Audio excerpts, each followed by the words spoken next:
હું ઘણી વાર એવું કહેતો કે કોઈ માટલાને છિદ્ર પડી ગયું હોય ને, છતાંય જો એમાં પાણી રાખવું હોય તો શું કરવું? બહેનોને વધારે ખબર પડે. માટલાની અંદર કાણું પડી ગયું હોય, ફૂટી ગયું હોય, તૂટી ગયું હોય, પછી એને કાંઠા સુધી છલોછલ ભરેલું રાખવું તો શું કરવું? પાણી રહેશે? ન રહે. પણ છતાંય આપણે એને કાંઠા સુધી ભરેલો રાખવો છે તો એવું શું કરીએ કે એ માટલું, એ ઘડો, એ મટકું ભરાયેલું રહે?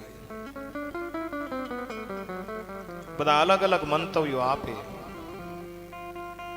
કે એને આમ કરી નાખો તો એમાં પાણી ભરાયેલું, એને તેમ કરી નાખો તો પાણી ભરાયેલું રહે. પણ ઠોસ નિર્ણય અને ઠોસ મંતવ્ય જો મારે આપવું હોય તો એટલું કહી શકું કે ઈ ઘડાને, તૂટી ગયેલા ઘડાને, છિદ્રવાળા ઘડાને કોઈ નદીની અંદર જઈ, કોઈ તળાવની અંદર જઈ, કોઈ સરોવરની અંદર જઈ અને કાંઠા સુધી ડૂબાડી દેવામાં આવે તો ભલે ઘડો ફૂટી ગયો હોય તો એ ભરાયેલો રહે.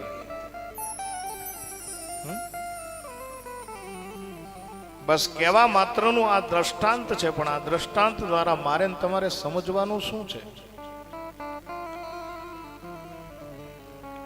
આ સામાન્ય ઘડાની વાત નથી. આ હું જે વાત કહું છું એ જીવરૂપી ઘડાની વાત છે. આપણે બધા ઘડા છીએ, આપણે બધા મટકા છીએ, અને આપણને ભગવાને 10 છિદ્રો આપ્યા છે. 2 આંખ, 2 કાન, 2 નાક, મોઢું આદિ આદિ. પણ એ 10 છિદ્રમાંથી વિવેક રૂપી જળ, સત્સંગ રૂપી જળ આ બધું નીકળી જાય છે. અને એને ટકાવવા માટે શું કરવું? આ ગળા ફૂટી ગયા છે, એને શું કરવું?